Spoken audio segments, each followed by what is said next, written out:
Hello and welcome dear students to maths classes. So continue करते हैं आज की वीडियो, जिसमें आज हम क्वेश्चन सॉल्व करने वाले हैं एक्सरसाइज 8.1 के एनसीईआरटी के। तो शुरू करते हैं। हमारे सबसे पहला क्वेश्चन है कि show that the diagonal if diagonal of a quadrilateral are equal and bisect each other at right angle then it is square. क्या गिवन है हमें कि कोई भी क्वाड्रिलेटरल है, वो गिवन है, उसके जो डायगोनल है वो हमारे पास इक्वल है और वो बाइसेक्ट कर रहे हैं एक दूसरे को 90 डिग्री के ऊपर, तो वो क्या होगा, एक स्क्वायर होगा। हमें ये प्रूव करना है कि वो होगा स्क्वायर। तो सबसे पहले मैं फिगर बनाती हूँ। ये मेरे पास एक ABCD क्या है,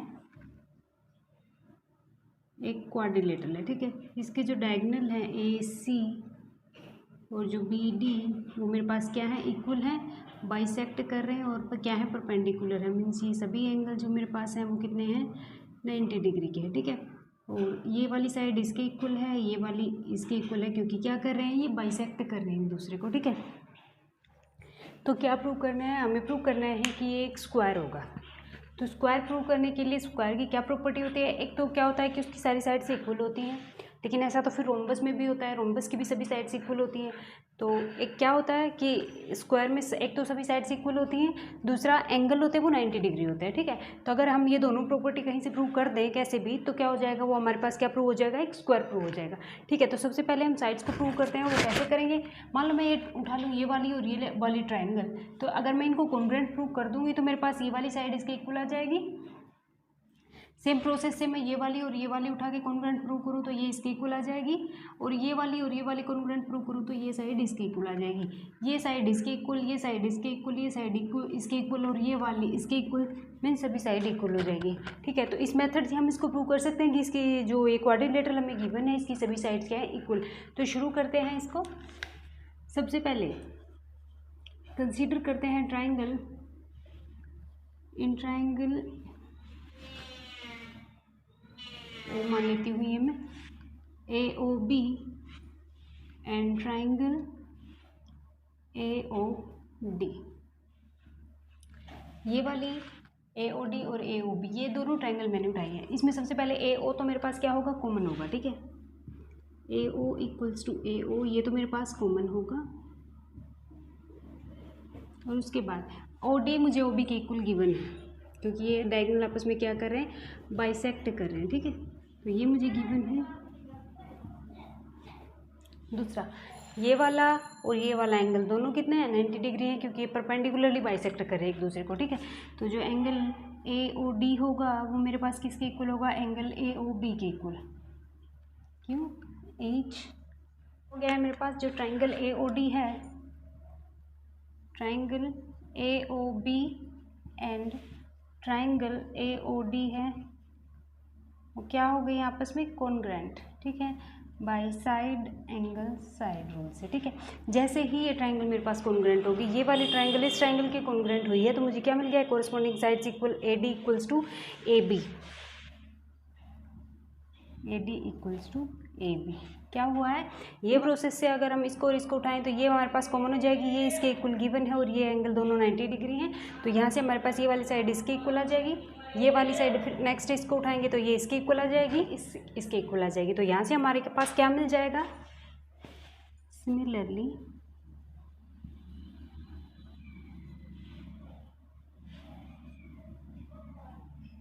AB BC के इक्वल, BC AD BC के इक्वल एंड DC AD के इक्वल। तो यहाँ से मेरे पास क्या हो गया है, सारी साइड्स क्या हो गई आपस में equal, AB equals to BC equals to DC equals to AD। हमने क्या किया है, इस क्वाड्रिलेटरल की सभी साइड्स को इक्वल प्रूव कर दिया है। लेकिन ये सेम केस तो रोम्बस में भी होता है। यहाँ से तो ये प्रूव नहीं होता है कि ये क्या है, एक स्क्वायर है। क्यों, क्योंकि ऐसा सेम सभी साइड्स, एक क्वाड्रिलेटरल की सभी साइड्स इक्वल होती है, वो एक रोम्बस भी होता है, स्क्वायर के अलावा वो रोम्बस भी होता है। तो ठीक है, तो दूसरी बात हमें क्या प्रूव करनी पड़ेगी कि हम इनमें से एंगल को 90 डिग्री प्रूव कर दें, तो फिर ऐसा हो सकता है, फिर ये प्रूव हो सकता है कि क्या है, एक स्क्वायर है। तो एंगल A या फिर B या C या D कोई एंगल हम 90 डिग्री प्रूव कर दें, तो उसके लिए हम क्या करते हैं, सबसे पहले ट्राइंगल उठाते हैं, triangle ABD and triangle ABC, ठीक है। ये वाली बड़ी वाली और ये वाली ट्राइंगल हमने क्या की है, उठाई है, ये वाली और ये वाली, ठीक है। पास सबसे पहले तो A B equals to A B, ये मेरे पास कॉमन है। ए डी मुझे ए सी किसके इक्वल गिवन है, डी बी के इक्वल गिवन है, क्योंकि डायगोनल इक्वल है ना, तो ये हमें इक्वल गिवन है, ठीक है। और जो ए डी है वो हमने अभी प्रूव किया है बी सी के इक्वल है, ठीक है।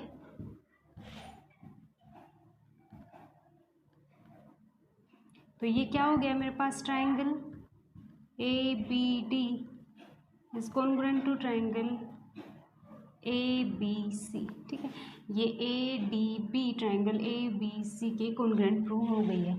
जैसे ही ये कॉन्ग्रुएंट प्रूव होती है तो जो ये एंगल है वो इस एंगल बी के इक्वल होगा, angle A equals to angle B के इक्वल होगा, ठीक है। क्यों? क्योंकि ये आपस में कोरिस्पोंडिंग एंगल बनते हैं।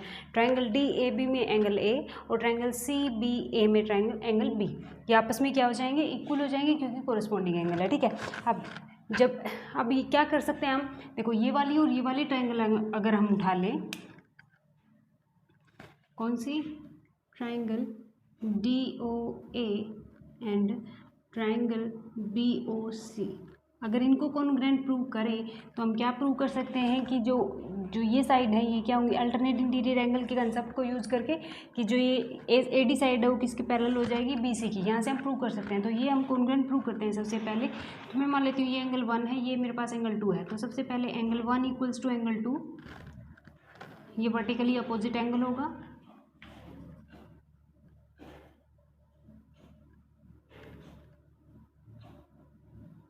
ठीक है।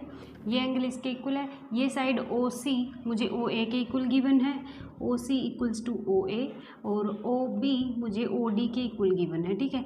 तो यहाँ से क्या हो गया है, triangle D O A congruent to triangle B O C, ठीक है, by side angle side rule से।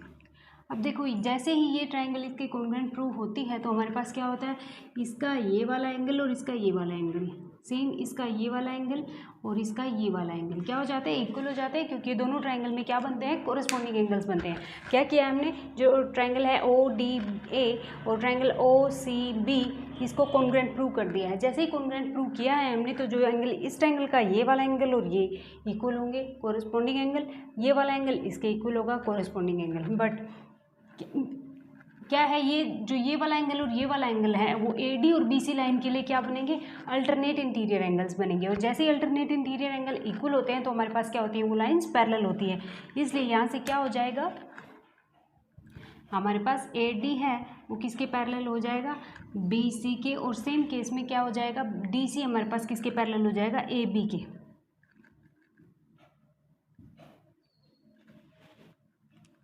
यहाँ से क्या आ गया, ये वाली साइड इसके पैरेलल हो गई और ये वाली साइड इसके पैरेलल हो गई। जैसे ही इन दोनों ट्राइंगल को हमने कॉन्ग्रुएंट प्रूव किया है तो ये वाले एंगल इक्वल हो गए हैं, जो क्या बनते हैं इन दोनों लाइन के लिए, अल्टरनेट इंटीरियर एंगल बनते हैं। जब अल्टरनेट इंटीरियर एंगल्स आपस में इक्वल होते हैं तो वो लाइन्स जो होती हैं जिनके बीच में वो एंगल बनते हैं वो क्या होती है, आपस में पैरेलल होती है, ठीक है। तो यहाँ से हमने प्रूव कर दिया है कि ये दोनों लाइन पैरेलल है। अब इनमें देखो, जब ये दोनों लाइन हमारे पास पैरेलल है और ए बी हमारे पास ट्रांसवर्सल लाइन है, तो जो एंगल ए प्लस बी होगा वो हमारे पास कितना होगा, angle A plus angle B कितना होगा हमारे पास, 180 डिग्री होगा। क्यों होगा, क्योंकि ये क्या बनते हैं, इंटीरियर एंगल बनते हैं। इन दोनों पैरेलल लाइन के बीच में इंटीरियर एंगल बन रहे हैं। ए डी लाइन और बी सी लाइन के बीच में जब ए बी ट्रांसवर्सल हम लेंगे तो जो ये वाला एंगल होगा पूरा और ये वाला जो एंगल होगा ये क्या बनेंगे, आपस में इंटीरियर एंगल बनेंगे, और इनका सम कितना होगा हमारे पास, 180 डिग्री, ठीक है। और हमने अभी प्रूव किया था कि एंगल ए है वो एंगल बी के इक्वल है, यहाँ पे किया था ना प्रूव। वो कैसे किया था, इस बड़ी वाले ट्रायंगल को उठाया था हमने, ए बी डी को, और ए बी सी को, इस बड़ी वाले ट्रायंगल को उठाया था, ठीक है। इनको जब कॉन्ग्रुएंट प्रूव किया था हमने तो ए एंगल बी के इक्वल आया था। तो यहाँ से जब मेरे पास दोनों का सम 180 है और दोनों एंगल इक्वल है तो ईच एंगल कितना होगा हमारे पास, 90 डिग्री, ठीक है। तो angle A equals to angle B equals to कितना होगा हमारे पास, 90 डिग्री। तो यही हमें प्रूव करना था, क्या कि हमने सारी साइड्स को इक्वल प्रूव कर दिया है। यहाँ पे हमने सारी साइड्स को इक्वल प्रूव कर दिया है और हमने यहाँ पे एंगल ए एंगल बी को 90 डिग्री प्रूव कर दिया है। तो ये क्या प्रूव हो गया मेरे पास, ए बी सी डी एक स्क्वायर है जिसके क्या गिवन थे, क्वाड्रिलेटरल के डायगोनल इक्वल और बाइसेक्ट एट परपेंडिकुलर गिवन थे मुझे, और हमने क्या प्रूव कर दिया है, अब सभी साइड्स इक्वल हैं और एंगल्स कितने हैं, 90 डिग्री। तो ये क्या प्रूव हो गया है, एक स्क्वायर प्रूव हो गया, ठीक है। तो एक और क्वेश्चन देखते हैं। नेक्स्ट क्वेश्चन है जिसमें क्या गिवन है कि ए बी सी डी मेरे पास एक रोम्बस है और उसके जो डायगोनल है ए सी हमें शो क्या करना है कि जो डायगनल है ए सी वो बाइसेक्ट करता है एंगल ए को भी और सी को भी, ठीक है। सेम इसी तरह एंगल डायगनल है, डायगनल बी डी है, वो इस बी एंगल को भी बाइसेक्ट कर रहा है और एंगल डी को भी बाइसेक्ट कर रहा है, ठीक है।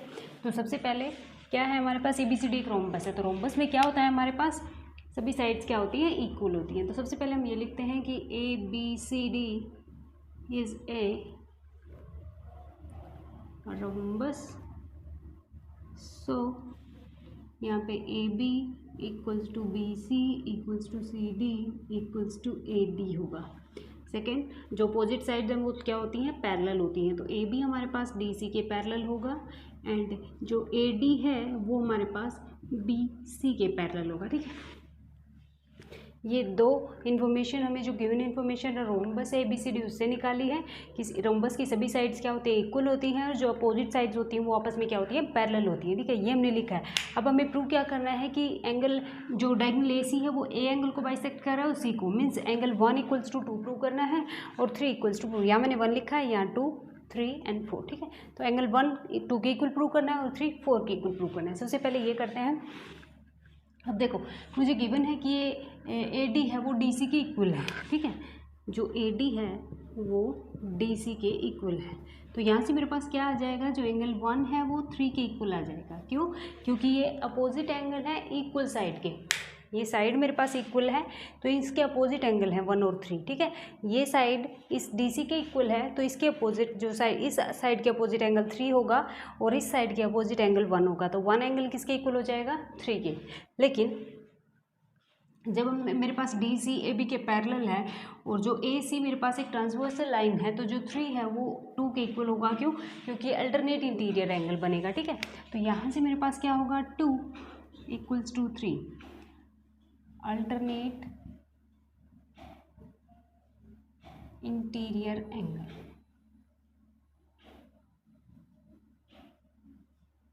ठीक है। अब देखो 1 3 के इक्वल है, 2 3 के इक्वल है। दो इक्वेशन है हमारे पास, इसमें ये साइड इक्वल है तो ऑब्वियसली ये भी इक्वल होगी। तो यहाँ से हमें क्या मिल जाएगा, एंगल 1 = एंगल 2, मीन्स ए सी है वो क्या करता है, बाइसेक्ट करता है एंगल ए को, ठीक है। हमें यही प्रूव करना था ना, ये 1 है ये 2 है, एंगल 1 = 2 होगा, ठीक है। क्या किया है, एक तो मेरे पास ये वाली साइड इसके इक्वल है तो इनके अपोजिट जो एंगल होंगे वो भी इक्वल होंगे। तो यहाँ इसके अपोजिट एंगल 3 है और इस साइड के अपोजिट एंगल 1 है तो 1 = 3 होगा मेरे पास, ठीक है। सेकंड क्या है, ये वाली लाइन इसके पैरेलल है और ए सी ट्रांसवर्सल है तो जो 3 एंगल होगा वो 2 के इक्वल होगा क्योंकि अल्टरनेट इंटीरियर एंगल बनेगा। तो यहाँ से मेरे पास 1 3 के भी इक्वल है और 3 2 के भी इक्वल है। तो ये 1 और 2 भी आपस में इक्वल हो जाएंगे। जैसे ही 1 2 के इक्वल हुआ तो क्या प्रूव हो गया कि ए सी है वो एंगल ए को बाइसेक्ट कर रहा है। Same case A B B C के इक्वल गिवन है तो एंगल 2 किसके इक्वल होगा, एंगल 4 के इक्वल होगा, ठीक है। क्या गिवन है मुझे, ए बी = बी सी है तो यहाँ से मेरे पास क्या आ जाएगा, एंगल 2 = एंगल 4 हो जाएगा, ठीक है। 2 4 के इक्वल हो जाएगा ना, जब ये वाली साइड और ये वाली साइड इक्वल है तो 2 4 के इक्वल हो जाएगा। बट जब ये डी सी पैरेलल है ए बी के और ए सी ट्रांसवर्सल लाइन है तो 3 किसके इक्वल है, 2 के अल्टरनेट इंटीरियर एंगल है ना। एंगल 2 = एंगल 3, ये अल्टरनेट इंटीरियर एंगल है।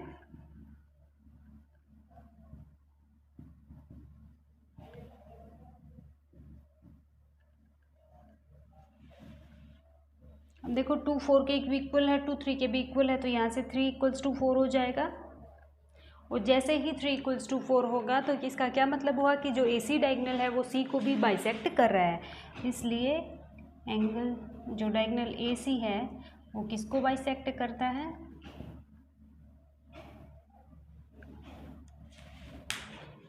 क्या किया हमने, एक तो ये कॉन्सेप्ट यूज़ किया है कि जो अपोजिट साइड्स होती है इक्वल साइड होती है और जो उनके अपोजिट जो एंगल होते हैं वो भी इक्वल होते हैं, ठीक है। दूसरा अल्टरनेट इंटीरियर एंगल का कंसेप्ट लगाया है, वो एंगल इक्वल है तो यहाँ से हमें क्या मिल गया है, जो 1 2 के इक्वल मिल गया है, 3 4 के इक्वल मिल गया है, ठीक है। सेम यही फॉर्मूला हम यहाँ लगाएंगे, यहाँ पे भी नंबरिंग जैसे डाल देंगे 4 5 6 डालेंगे, 7 8 डाल देंगे। ऐसे ही इसमें लगाएंगे कि जब एक तो मेरे पास ये साइड इक्वल होंगी तो ये दो एंगल इक्वल होंगे, ये वाली साइड इसके इक्वल होगी तो ये वाला एंगल इसके इक्वल होगा। सेकंड, फिर ये इंटीरियर एंगल बन जाएंगे। सेम प्रोसेस है। सिमिलरली हमें क्या मिल जाएगा, जो डायगोनल बी डी है वो किसको बाइसेक्ट करता है, B as well as D को। ठीक है, सेम यही जो भी हमने फॉर्मूला या प्रोसीजर अपनाया है वही सेम इसमें अपनाना है, हमें वही फॉलो करना है। क्या करना है कि एक तो ये कंसेप्ट लगाना है कि जब दो साइड हमारे पास इक्वल होती हैं तो उनके अपोजिट जो एंगल होते हैं वो भी इक्वल होते हैं, और सेकंड अल्टरनेट इंटीरियर एंगल का, वहाँ से हमें क्या मिल जाएगा, ये वाला एंगल इसके इक्वल और ये वाला एंगल इसके इक्वल मिल जाएगा।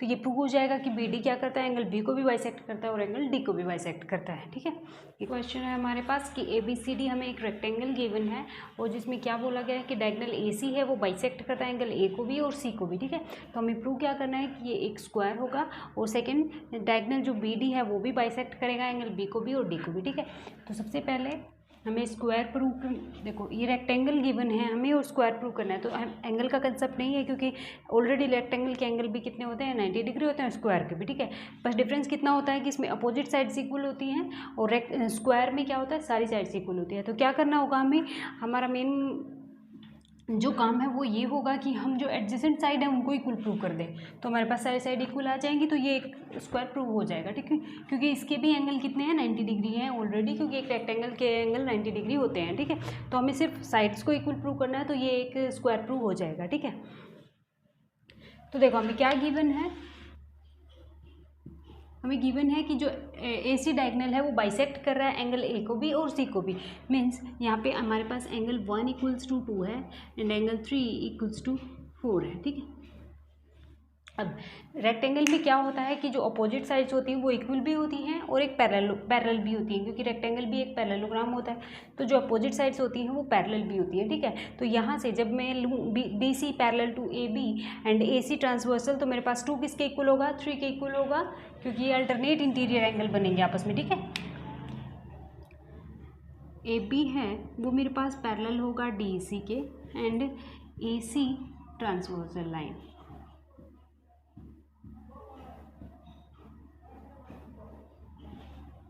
इसलिए एंगल 3 इक्वल्स टू एंगल 2 होगा अल्टरनेट इंटीरियर एंगल।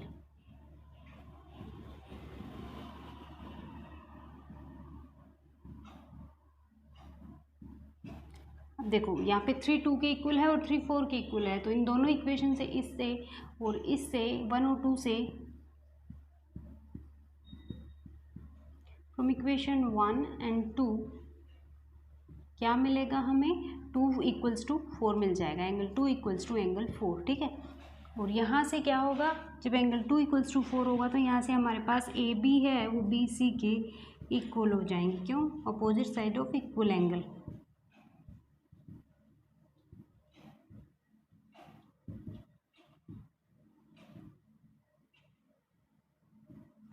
ठीक है, देखो 1 2 के इक्वल, 3 4 के इक्वल ऑलरेडी गिवन है क्योंकि ए सी बाइसेक्ट कर रहा है और सी दोनों को, तो यहाँ से हमारे पास ये 2 इक्वेशन मिल गई है हमें। सेकंड क्या है कि ए बी है वो पैरेलल है डी सी की और ए सी ट्रांसवर्सल लाइन है, तो क्या होगा हमारे पास 2 3 के इक्वल होगा। ठीक है, 2 3 के इक्वल होगा यहाँ पे और 3 4 के इक्वल है, तो 2 4 के इक्वल हो जाएगा। और जैसे ही ये एंगल 2 4 के इक्वल होगा तो इनकी जो अपोजिट साइड है ए बी और बी सी आपस में क्या हो जाएंगी, इक्वल हो जाएंगी। सेम इधर 1 किसके इक्वल हो जाएगा, 4 के,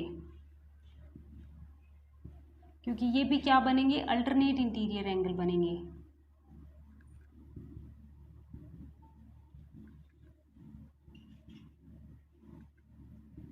देखो 1 4 3 के इक्वल है। ठीक है, ये इक्वेशन है 4 3 के इक्वल है, फर्स्ट इक्वेशन, और ये मैं मान लेती हूँ equation number 3rd। So from equation 1 and 3rd क्या होगा हमारे पास, देखो 3 4 के इक्वल है और 4 1 के इक्वल है, तो 1 और 3 भी आपस में इक्वल हो जाएंगे। 3 4 के इक्वल और 4 1 के इक्वल, तो 1 और 3 भी आपस में इक्वल हो जाएंगे।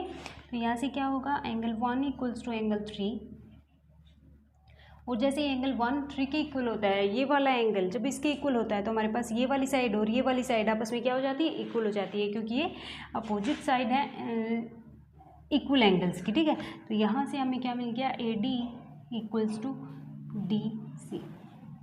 ये वाली साइड इसके इक्वल मिल गई, ये वाली साइड इसके इक्वल मिल गई, और ये आपस में ऑलरेडी इक्वल है, तो यहाँ से क्या मिल जाता है हमें, A B equals to B C equals to C D equals to A D. So A B C D is a square. ठीक है, क्या किया है हमने, देखो ये वाला एंगल इसके इक्वल है, ये वाला इसके इक्वल है। ठीक है, पर जब हम बात करते हैं ये और ये एक पैरेलल लाइन है हमारे पास और ये ट्रांसवर्सल लाइन है, तो क्या होगा हमारे पास 2 4 3 के इक्वल होगा, ये वाला और ये वाला अल्टरनेट इंटीरियर एंगल बनेंगे, ये वाला और ये वाला। ठीक है, तो सबसे पहले जब हमारे पास ये दोनों एंगल इक्वल हैं, ये दोनों एंगल इक्वल हैं, देखो 3 4 के इक्वल है और 3 2 के भी इक्वल है, 3 4 के इक्वल है और 3 2 के इक्वल है, तो 2 भी 4 के इक्वल होगा। सेम केस देखो 1 1 2 के इक्वल है और 2 3 के इक्वल है, 1 2 के इक्वल है और 2 3 के इक्वल है, तो 1 और 3 भी आपस में इक्वल होंगे, तो यहाँ से ये साइड इक्वल और ये साइड इक्वल, जब सारी साइड्स इक्वल आ जाती हैं तो क्या हो जाता है, ये एक स्क्वायर प्रूव हो जाता है। ठीक है, सेकंड हमें क्या प्रूव करना है कि डायगोनल बी डी बाइसेक्ट करता है B as well as D को। अब क्या हुआ है, ये रेक्टेंगल नहीं एक स्क्वायर मिल गया है हमें, क्योंकि हमने स्क्वायर प्रूव कर दिया है, और स्क्वायर का ये डायरेक्ट रिजल्ट होता है कि डायगोनल जो स्क्वायर के डायगोनल होते हैं वो अपोजिट एंगल को क्या करते हैं, बाइसेक्ट करते हैं। ये डायरेक्ट रिजल्ट है। ठीक है, इसको हम ऐसे ही लिख सकते हैं कि A B C D has been proved A B C D is a diagonal, so diagonal of a square bisect opposite angles. ठीक है, तो ये यहाँ से प्रूव हो जाता है। ठीक है, एक और क्वेश्चन देखते हैं। नेक्स्ट क्वेश्चन है हमारे पास, क्या गिवन है कि ए बी सी डी एक पैरेललोग्राम है। जो ए बी सी डी है ये हमारे पास एक पैरेललोग्राम गिवन है, और इसमें डायगोनल बी डी के ऊपर पी और क्यू 2 पॉइंट इस तरह से हैं कि जो डी पी है वो बी क्यू के इक्वल है, जो डी पी है वो बी क्यू के इक्वल है। ठीक है, तो इसके 4-5 पार्ट प्रूव करने हैं, तो सोल्व करते हैं 1 बाय 1। सबसे पहले फर्स्ट पार्ट में आते हैं। फर्स्ट में क्या करना है हमें, ट्रायंगल ए पी डी को किसके कॉन्ग्रुएंट प्रूव करना है, सी क्यू बी के। ट्रायंगल ए फर्स्ट पार्ट को प्रूव करते हैं। इसमें क्या प्रूव करना है हमें, जो ट्रायंगल ए पी डी है वो सी क्यू पी के कॉन्ग्रुएंट प्रूव करनी है हमें। ए पी डी मीन्स ये वाली, और सी क्यू बी मीन्स ये वाली। ठीक है, तो इसमें देखो ये बी क्यू तो हमें ऑलरेडी पी डी के इक्वल गिवन है। ठीक है, B Q equals to P D, ये तो हमें ऑलरेडी गिवन है। उसके बाद जो बी सी है वो ए डी के इक्वल है, क्योंकि ये पैरेललोग्राम की क्या है, अपोजिट साइड है। ठीक है, जो ए डी है वो किसके इक्वल होगा, बी सी के। अब देखो ये ए बी सी डी हमें पैरेललोग्राम गिवन है, तो जो बी सी साइड है वो किसके पैरेलल होगी, ए डी के, और जो बी डी होगा वो हमारे पास क्या होगा, एक ट्रांसवर्सल लाइन होगी। बी सी होगा वो पैरेलल ए डी के, बी डी ट्रांसवर्सल लाइन। अगर ये ट्रांसवर्सल लाइन है तो जो ये वाला एंगल है वो इस वाले एंगल के क्या होगा, इक्वल होगा। क्यों, क्योंकि ये अल्टरनेट इंटीरियर एंगल बनेंगे। ठीक है, तो ये लिखते हैं angle A D P equals to angle Q B C, alternate interior angle.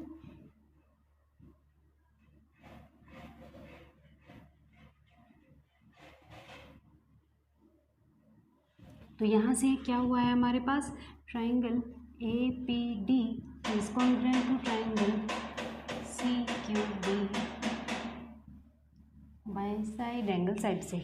जो A P D and C Q B ये दोनों ट्रायंगल क्या हो गई हैं हमारे पास, कॉन्ग्रुएंट प्रूव हो गई हैं। ठीक है, तो यहाँ से जब ये कॉन्ग्रुएंट प्रूव हुई है हमारे पास, तो यहाँ से क्या आ गया है हमारे पास, A P equals to C Q. ठीक है, ये आ गया है जो सेकंड पार्ट में हमें प्रूव करना था। फर्स्ट पार्ट प्रूव कर दिया है, सेकंड भी हो गया। ठीक है, क्यों, क्योंकि देखो ये वाली ट्रायंगल हमने इसके कॉन्ग्रुएंट प्रूव करी है, तो जो सी क्यू है इसकी कॉरस्पॉन्डिंग साइड किसके इक्वल होगी, ए पी के, इस ट्रायंगल में, तो ये भी प्रूव हो गया है सेकंड पार्ट। थर्ड पे आते हैं, जो ट्रायंगल है A Q B, triangle A Q B and triangle C P D. A Q B ये वाली और सी पी डी ये वाली, ये दोनों ट्रायंगल हमें क्या करनी है, कॉन्ग्रुएंट प्रूव करनी है। तो सबसे पहले तो जो ए बी है वो किसके इक्वल होगा, डी सी की, क्योंकि ये एक पैरेललोग्राम की अपोजिट साइड है। ठीक है, ये वाली साइड और ये वाली साइड क्या है, पैरेललोग्राम की अपोजिट साइड्स हैं, तो क्या होंगी, इक्वल होंगी। तो इस ट्रायंगल की ये वाली साइड और इस ट्रायंगल की ये वाली साइड इक्वल होगी, और जो बी क्यू है वो पी डी के इक्वल मुझे गिवन है। जो बी क्यू है वो equals to P D given है।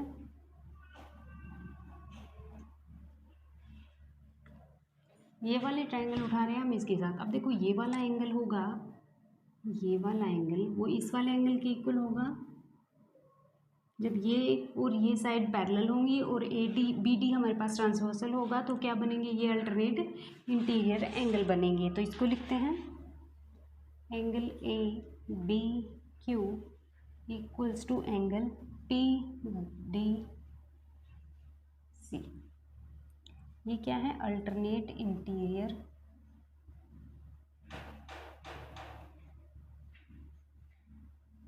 एंगल, ठीक है।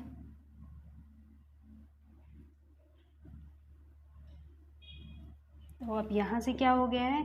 ट्राइंगल ए क्यू बी वो कॉन्ग्रुएंट प्रूव हो गया है ट्राइंगल सी पी डी के bye side angle side rule से, ठीक है। जैसे ही ये ए क्यू बी कॉन्ग्रुएंट प्रूव हुआ है पी डी सी के, तो जो इस ये ट्राइंगल है इसकी साइड पी सी किसके इक्वल होगी? इस ट्राइंगल की साइड ए क्यू के, ठीक है। तो यहाँ से क्या हुआ है हमारे पास? जो ए क्यू है वो किसके इक्वल आया है? पी सी के। ये फोर्थ पार्ट में हमें प्रूव करना था और थर्ड ये हमने प्रूव कर दिया है, ठीक है। अब लास्ट पे आते हैं ए पी सी क्यू एक पैरेललोग्राम होगा। देखो ए पी सी क्यू ये हमें पैरेललोग्राम प्रूव करना है। तो उसके लिए देखो, जब हमने ये वाली और ये वाली ट्रायंगल कॉन्ग्रुएंट प्रूव करी थी तो इसकी ये साइड और इसकी साइड इसके इक्वल आई थी। हमने प्रूव किया था ये यहाँ पे ए पी सी क्यू के इक्वल आया था, ठीक है। ये ए पी सी क्यू के इक्वल आया था। जब ये वाली और ये वाली ट्रायंगल हमने कॉन्ग्रुएंट प्रूव करी है तो क्या हुआ है? हमारे पास ए क्यू पी सी के इक्वल आया, ठीक है। ये हमने यहाँ प्रूव किया है, ए क्यू पी सी के इक्वल आया है। तो यहाँ पे क्या हुआ है? ए क्यू पी सी में हमने क्या किया है? ऑलरेडी जो अपोजिट साइड्स हैं उनको इक्वल प्रूव कर दिया है। तो ये क्या प्रूव हो गया है कि एक पैरेललोग्राम है, इसके अपोजिट साइड्स क्या है? इक्वल है, ठीक है। तो ये था हमारे पास एक क्वेश्चन जिसमें क्या गिवन था कि एक एबीसीडी एक पैरेललोग्राम गिवन था और जो डीपी है ये वाला और ये वाला क्या था?